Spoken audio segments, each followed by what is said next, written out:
সরকার একটা ভয় পাচ্ছে তারেক রহমানকে, যে এই তারেক রহমানের চাপে সরকার হলো ব্যালেন্স হারায়া পেলে কখনো আমাদের উপর অস্ত্র চালায়, কখনো সরকার নিজের উপরে অস্ত্র চালায়।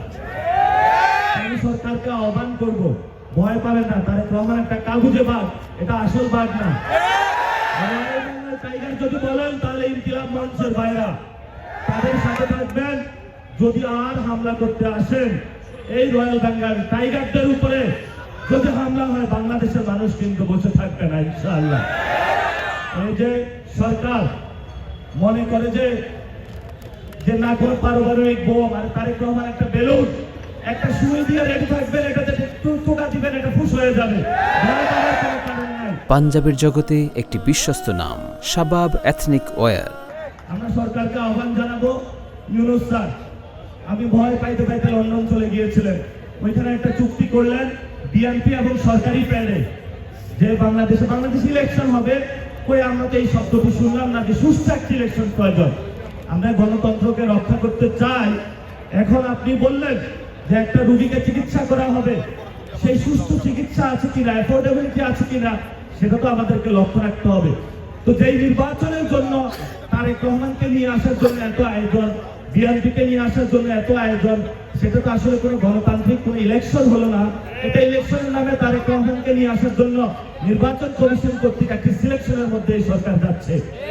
এবং আপনারা জানেন ইলেকশন কমিশন দ্বৈত নাগরিক এবং যারা ঋণ খেলাপি তাদের নমিনেশন বাতিল করার কথা, কিন্তু ছাত্রদল এই সন্ত্রাসী সংগঠন, যুবদল সন্ত্রাসী সংগঠন, তারা ইলেকশন কমিশনের সামনে গেল, গিয়ে একটি মব করলো।